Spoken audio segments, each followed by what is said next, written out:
की शुरुआत बड़ी खबर से करेंगे, जहां आतंकी हमले में मारे गए लोगों की लिस्ट जारी कर दी गई है। 16 लोगों की मौत की पुष्टि सरकारी लिस्ट में की गई है। 2 विदेशी नागरिकों समेत 16 लोगों के नाम इस सूची में शामिल हैं। बाकियों में कर्नाटक, यूपी, महाराष्ट्र और गुजरात के लोग शामिल हैं। सूरत के 3 लोगों के नाम इस लिस्ट में हैं। नेपाल के 2 लोगों की मौत इस आतंकी वारदात में हुई है, जबकि हरियाणा के विनय नरवाल की भी मौत हुई है। हालांकि हमारे सोर्सेज बता रहे हैं कि मरने वालों का आंकड़ा 26 है, लेकिन फिलहाल ये जो लिस्ट जारी की गई है, आपको बता दें इसमें कर्नाटक, यूपी, महाराष्ट्र, गुजरात के पर्यटकों के नाम शामिल हैं। समस्त को प्रभु जीशुख्रीष्ण नाम मोर आंतरिक नमस्कार। ख्रीष्टर प्रिय भाई और भनी मैंने आपण मान प्रत्येक को आउ गोटे भिडियो को मुझे स्वागत करुच्छे। तेबे आज भिडियो रे एक दुखद खबर मुझे नहीं आसी। अनेक हुए तो ये खबर शुणिकी से खुशी हो पारते, किंतु से जहाँ भी हो यह एक प्रकार दुखर खबर अटे। 30 जन हिंदू को मारी दिगला। ता भितर केते जन पुरुष केते जन महिला थिले मुझे जाने ना, किंतु 30 जन को मारी दिगला, निधन करागला। तबे अनेक हुए तो ए विषय शुणिकी से हुए तो से आनंदित हो पारते जे 30 जन हिंदू को मारी दिगला। से कहीं आनंदित हेबे तार मध्य कारण अच्छे, कारण विगत दिन मानकर अनेक ख्रीष्टान भाई भणी मान को मरा जाइछि और से को निर्यातना दि जाइछि, सेमानक घर जलि दि जाइछि, सेमानकर उपासना गृह गुड़िक बर्बाद कर दि जाइछि। सेतिबे हुए तो अनेक भावी पारती जे जहाँ होइछि बहुत बढ़िया होइछि, हिंदू मान को मरागला। किंतु एठारे हिंदू मानकर कौन प्रश्न नहीं, तांको उपरे मु कौन मत रखी ना, कारण हिंदू भाई भणी मान मध्य भी अनेक भल लोक मान अछंती जो माने कि आमान सहित मिलमिशि चलती, मिलमिशिकी रुहंती, भाव आदान प्रदान करती, बहुत बढ़िया। आवर विपदर मध्य से आमको साहाय्य करती। अनेक हिंदू भाई भणी मान अछंती। तेणु मु हिंदू बोली मु कहिबि नाही, बा मु एठारे खुशी हेबि नाही जे हिंदू मान को मरागला बोले। अनेक हुए तो से कमेंट करि पारंती, प्रश्न करि पारंती जे पूर्वरु अनेक वीडियो रे मु हिंदू मान को विषय मु प्रचार करि अछि, तांकर विपक्षर प्रचार करि अछि। तबे सत कथा होची हिंदू मान को विपक्षर नुहे, किंतु ख्रीष्टान विरोधी जो मान के ख्रीष्टान विरोधी केवल से मान को मुझे जवाब दे अच्छे और से मान को मुझे एक्सपोज करी अच्छे। किंतु आमर हिंदू भाई भणी मान को विरुद्ध रे मोर सेमती किछि मनरे सेमती किछि नाही, कारण से भी आमर भाई एवं भणी माने।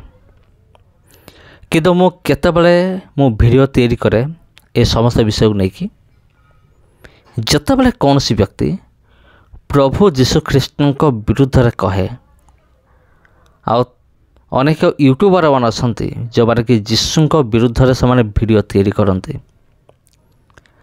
आ मु समान को मैं एक्सपोज करे। हाँ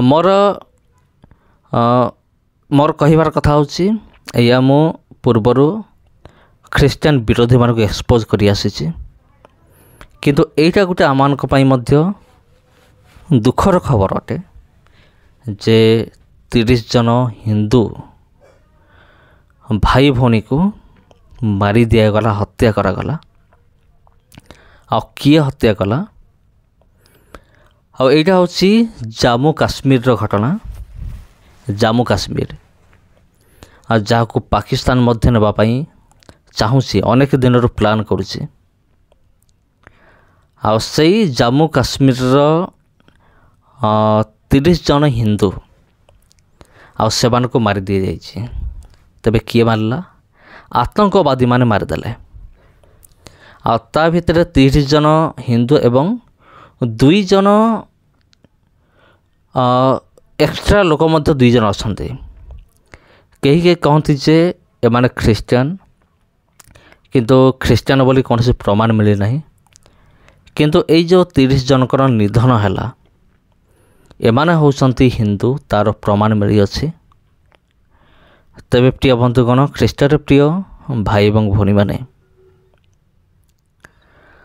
ଏଇଟା ହେଉଛି ଜାମ୍ମୁ କାଶ୍ମୀରର ଘଟଣା, ଯେମିତି ଯାହାକି ମୁଁ ଆପଣଙ୍କୁ କହିଲି। ଆଉ 30 ଜଣ ହିନ୍ଦୁ ଭାଇ ଭଉଣୀକୁ କ'ଣ କରାଗଲା? ମାରି ଦିଆଗଲା। କାହିଁକି ମରାଗଲା? କାରଣ ଆତଙ୍କବାଦୀମାନେ ଥିଲେ 5 ଜଣ। ସେମାନେ ହାତରେ ଅସ୍ତ୍ରଶସ୍ତ୍ର ଧରିକି ସେମାନେ ଆସିଥିଲେ। ଆସିଲା ପରେ ସେମାନେ ସେଇ ଅଞ୍ଚଳର କିଛି ହିନ୍ଦୁ ଭାଇ ଭଉଣୀମାନଙ୍କୁ ସେମାନେ କହିଲେ ଯେ ତୁମେ ଧର୍ମଶାସ୍ତ୍ର ପାଠ କର। ଧର୍ମଶାସ୍ତ୍ର କହିଲେ ହିନ୍ଦୁ ଧର୍ମଶାସ୍ତ୍ର ନୁହେଁ, ଏଇଟା ହେଉଛି ସେମାନଙ୍କର ମୁସଲମାନମାନଙ୍କର ଯେଉଁ ଧର୍ମଶାସ୍ତ୍ର କୋରାନ୍। ଆଉ ତା ଭିତରୁ ଗୋଟେ ଅଂଶକୁ ସେମାନେ କହିଲେ ତୁମେ ପଢ଼।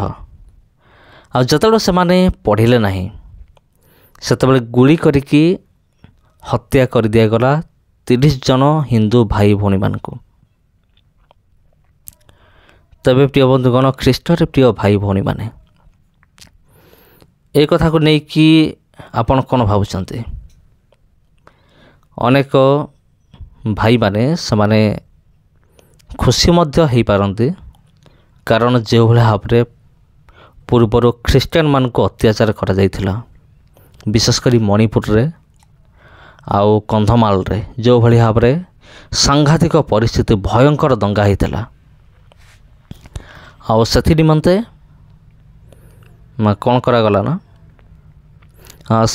ଠିକ୍ ସେଇଭଳି ଭାବରେ ହତ୍ୟା କରାଗଲା ଏମାନଙ୍କୁ। ସେଠି ଯେମିତି